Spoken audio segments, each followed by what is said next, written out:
আমি আজকে যে জুমাটা এখানে পড়াচ্ছি এটা আমার জীবনের এই মসজিদের শেষ জুমা। কারণ আমি যখন আপনাদের এখানে আসি, কথাগুলো আপনারা দয়া করে মনোযোগ দিয়ে শুনবেন। আমি যখন আপনাদের এখানে আসি, আসার আগে কামাল ভাই আমার সাথে দেখা করছিলেন। আমি কামাল ভাইকে বলেছিলাম যে ভাই আমাকে নেওয়ার আগে একটু ভেবে চিন্তে নিয়েন। কারণ আমার এক নাম্বার মানসিকতা হলো আমি কোনোদিন কারো গোলামি করতে শিখি নাই।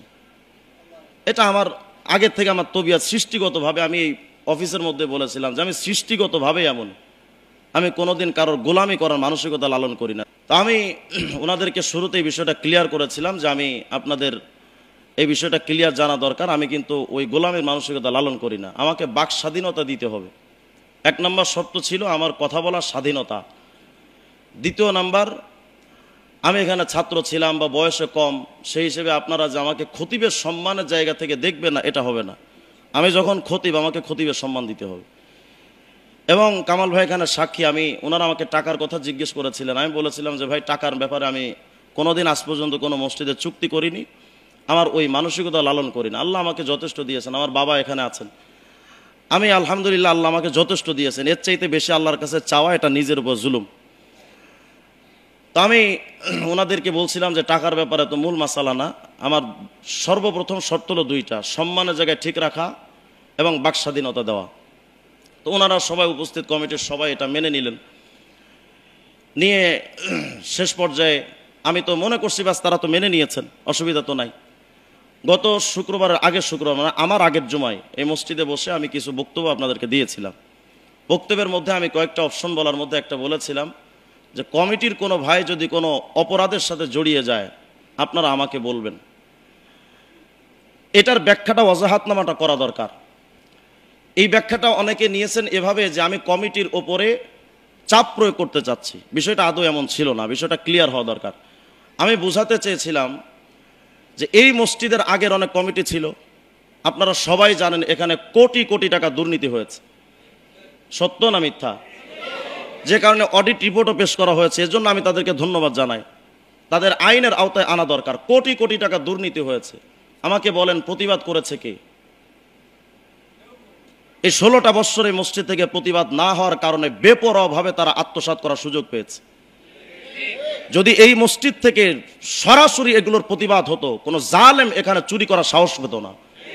কিন্তু কেউ প্রতিবাদ করে নাই। আমি চেয়েছিলাম যে এই অন্যায়ের পুনরাবৃত্তি যেন এই মসজিদে আর দ্বিতীয়বার না ঘটে। যদি কোনো লোক কমিটির মধ্যে এসেও যদি দুর্নীতি করার, অপরাধ করার সুযোগ পায়, আপনারা বিশ্বাস করবেন কিনা জানি না, সেই লোকগুলো এই মাদ্রাসা মসজিদের আলেমদেরকে গোলাম মনে বানিয়ে রেখেছিল। অনেক আলেমের সাথে অপরাধের চূড়ান্ত ধাপে উপনীত ছিল। অনেক আলেমকে এরা হাত পর্যন্ত গায়ে তুলেছে, এটার প্রমাণ আমার কাছে আছে। হাত পর্যন্ত উঠিয়েছে গায়ে, কোনো প্রতিবাদ হয়নি। আমি চেয়েছিলাম যেহেতু বর্তমান কমিটি তারা সংস্কারের একটা মানসিকতা লালন করেন, বিশেষ করে বৈষম্য বিরোধী ছাত্ররা তো আমাদেরকে সংস্কার করতে শিখিয়েছে, তাদের জন্য দোয়া করেন আল্লাহ তাদেরকে ভরপুর কবুল করেন, যে আমাদের এই সংস্কার করা একটা মানসিকতা তারা তৈরি করে দিয়েছেন। তা আমি চেয়েছিলাম যেহেতু তারা সংস্কারের মানসিকতা লালন করে, সুতরাং আমি চাইছিলাম যে এরকম কোনো অন্যায় বা কোনো অপরাধ যেন এই মসজিদের সাথে না ঘটে।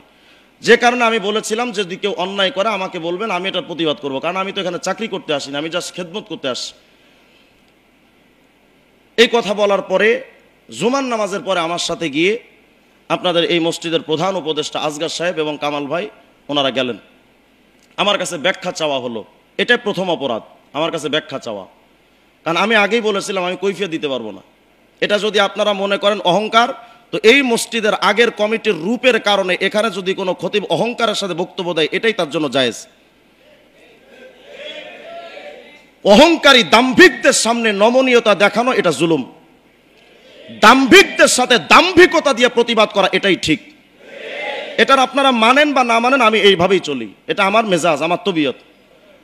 আমি তাদেরকে বলেছিলাম যে দেখেন, তারপর আমি জবাব দিয়েছি, যেহেতু আমার কাছে কৈফিয়ত চাইতে গেছে, আমি সুন্দর করে জবাব দিয়েছি, দেখেন আমি এই কমিটিকে মিনিং করে বলি নাই, আপনারা আমার কথাকে নিজেদের উপরে টেনে নিয়েন না। আমি চাইছিলাম এমন কোনো অপরাধ যেন দ্বিতীয়বার এখানে না ঘটে। যাই হোক, শেষ পর্যন্ত কথা হলো কামাল ভাইয়ের সাথে আমার, শেষ পর্যন্ত এখানে কামাল ভাই, জাকির ভাই, আরও কয়েকজন ছিলেন, শেষ পর্যন্ত কামাল ভাইয়ের সাথে আমার মুয়ানাকা পর্যন্ত হয়েছে। আমার কিছু কষ্টের কথা ওনাকে বলছি, কামাল ভাই বলছে যে হুজুর আসলে আমরা এইভাবে বুঝতে পারি নাই, আসলে যে কাজগুলো আমাদের হয়েছে বিষয়টা আমাদের ঠিক হয় নাই, আমরা এখন বুঝতে পারছি যেটা আমাদের কাজটা ঠিক হয় নাই। তো যাই হোক, আমি কামাল ভাইকে বললাম যে ভাই যেহেতু আপনারা বুঝতে পারেন নাই, এটা নিয়ে আমার কোনো আর মানে কোনো ঝামেলা নাই, বাস যেটা গেছে 5 to 5। কামাল ভাই কেন সাক্ষী, আমি নিজে তাকে বলেছি যা গেছে বাস বাদ দেন। তো ওনারা আমাকে আসগার সাহেব আমাকে বললেন যে আপনি এই জবগুলো কিভাবে দিবেন। আমি বলছি আমি লিখিতভাবে জব দিব। 4 দিন গেল, আমি রিপোর্ট, একটা অভিযোগ লিখতে তো একটু সময় লাগে যে কোন কোন সমস্যাগুলো আমার ভেতরে আছে। মঙ্গলবারের দিন সম্ভবত, হ্যাঁ মঙ্গলবার, হঠাৎ করে আসগার সাহেব আমাকে ফোন দিলেন, যিনি আপনাদের মসজিদ কমিটির প্রধান উপদেষ্টা। তিনি আমাকে ফোন দিয়ে আমাকে বললেন যে আপনি এই কথাগুলো বলছেন, এটা নিয়ে তো মুসল্লিদের মধ্যে বিরাট সমস্যা, মুসল্লিরা তো আপনাকে নিয়ে বিরূপ মন্তব্য করছে। আমি ভাবলাম যেহেতু মুসল্লিরা মন্তব্য করছে, আমি বললাম যে দেখেন মুসল্লি তো এক প্রকার হয় না, মুসল্লি তো বিভিন্ন প্রকার হয়। যারা দুর্নীতিবাজ তাদের মেজাজ হবে দুর্নীতিকে মেনে নেওয়া, যারা ভালো মানুষ তাদের মেজাজ হবে উন্নত মেজাজ। সুতরাং সব মুসল্লি তো একরকম না। তো উনি আমাকে বললেন আপনি চাইছেন একাই আপনি কমিটির আপনি বিচার করবেন, এটা করবেন সেটা করবেন। আমি বললাম দেখেন আপনারা আমাকে বলেন তো গত শুক্রবারে এখানে আমি সব কমিটিকে বিচার করব এমন কোন কথা কি আমি বলেছিলাম? বলেন, জোরে বলেন। তাহলে এই কথাগুলো আমাকে কেন বললো? এই কথা যখন উনি বলছেন তখন আমি ওনাকে বললাম যে দেখেন মুরব্বী, আপনি আমার কথাকে হয়তো টুইস্ট করতেছেন, বিকৃত করছেন। আমি এই কথা একবারও বলিনি যে আমি কমিটির বিচার করব। আমি বলেছিলাম, আমার বোঝানোর স্টাইলটা ছিল যে এই মসজিদের মেম্বার থেকে প্রতিবাদ হবে, কমিটির লোকরা বিচার করবে, খতিব এবং কমিটি উভয় সমন্বয়ে একটা বিচার হলে এটা সুন্দর হবে, মুসল্লিদের মধ্যেও এই বিষয়টা নিয়ে আশ্বস্ত থাকবে, মুসল্লিরা এটা নিয়ে খুশি থাকবে, কমিটির লোকেরা স্বচ্ছ থাকবে। এটা আমার মূল টার্গেট ছিল। আমি চাইছিলাম কমিটির হতে সাহায্যকারী, আর বানায় দিলেন আমার বিরোধী। এটা বলার পরে উনি আমাকে সাথে সাথে বললেন, যে কথাটা বললেন আমি ওই কথাটা আপনাদেরকে শুধু সংক্ষেপে একটু শোনাতে চাচ্ছি, কারণ আমার যেহেতু এটা শেষ জুমা, এরপরে আর আপনাদের এখানে আসা হবে না, বিষয়টা ক্লিয়ার থাকা ভালো। উনি আমাকে যে আচরণটা করেছেন সেটা আমি আপনাদেরকে একটু শোনাচ্ছি, আমি সেটা সমাধান করব। এই মিয়া কথা শুনেন, আপনি অতিরিক্ত কথা বলতেছেন, আপনার কথা আমি বিকৃত করব, আমার কি ঠেকা পড়ে গেছে? আমি ওখানে ছিলাম। আপনি আমাকে যে ধমক দিলেন, পৃথিবীতে আমাকে ধমক দেওয়ার মতো সাহস আলহামদুলিল্লাহ কেউ পায় না। আপনি এই সাহসটা কোত্থেকে পেলেন? আপনি কে আমাকে ধমক দেওয়ার? তুই তো বেটা ফেরাউন হয়ে গেছ, তুই বেটা ফেরাউন হয়ে গেছ। আচ্ছা ঠিক আছে, এটা সমাধান হবে। ধমক দিব না, দিব কে? আচ্ছা ঠিক আছে, আপনি যে ধমক দিচ্ছেন না এটার জন্য আপনার সমাধানটা ইনশাআল্লাহ মুসল্লিরাই করবে। আপনি এটা অপেক্ষায় থাকেন, আপনি এটার জন্য অপেক্ষায় থাকেন। ঠিক আছে, আমি আসতেছি সামনে শুক্রবার, আপনিও আইসেন। ঠিক আছে। হ্যাঁ,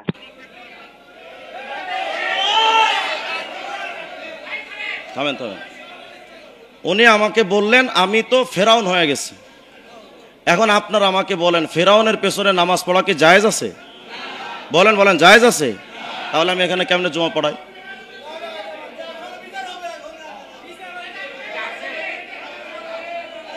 থামেন থামেন, শোনেন, আরো কথা আছে তোমার, একটু একটু থামেন, একটু থামেন। আমি এই আচরণ হওয়ার পরে, শোনেন শোনেন, এই আচরণের পরে আমি কামাল ভাইকে ফোন দিলাম যে ভাই এমন আচরণ হলো, এটার বিচার কি? তো উনি আমাকে বললেন যে হুজুর বিচারটা আমরা খুব তাড়াতাড়ি আলোচনা করে আপনাকে জানাবো। আজকে 10 দিন পর্যন্ত গেল, কোনো বিচার হলো না। বিচার তো হলোই না, উল্টা এই কমিটির ভাইয়েরা আমার কাছে একটা নোটিশ পাঠিয়েছেন জবাব দেওয়ার জন্য।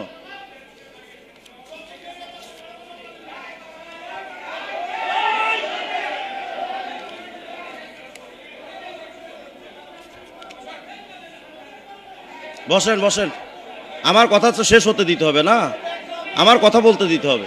বসেন বসেন বসেন, শোনেন।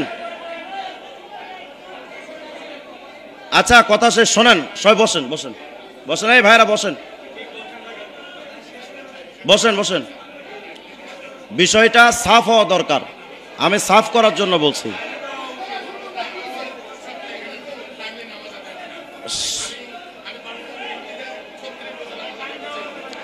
শেষ কথা হলো, শোনেন ভাইরা শোনেন।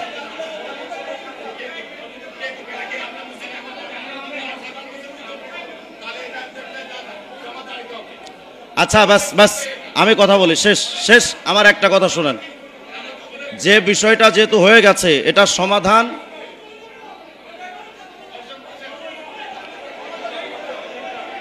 আচ্ছা সবাই সুন্নাত পড়েন, সুন্নাত পড়েন। বসেন বসেন। হ্যাঁ সবাই সুন্নাত পড়েন, সুন্নাত পড়েন। ভাই ঠিক বেঠিক আমাকে শিখাতে এসেন না, কোনটা ঠিক কোনটা বেঠিক সেটা আমি ভালো করেই জানি। আপনারা আমার সাথে যে অপরাধ করেছেন এটাই প্রথম ভুল আপনাদের ছিল। সবাই সুন্নাত পড়েন, সুন্নাত পড়েন।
পরবর্তী আপনাদের পরবর্তী টার্গেট আমাদের যে খতিব ছিল ওই খতিব আসে থাকবে, আর যারা মনে করেন এই মসজিদে দুর্নীতি করে মানে এই মসজিদ থাকতে পারবে না, এই মসজিদে থাকতে পারবে না যারা দুর্নীতি করবে।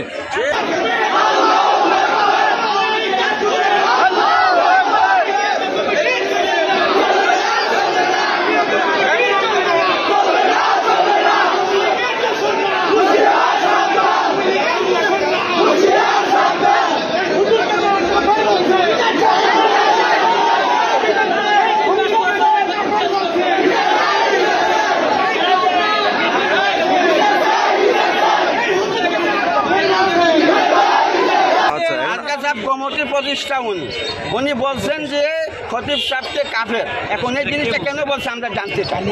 এই খতিব সাহেব কি আবার চাচ্ছেন?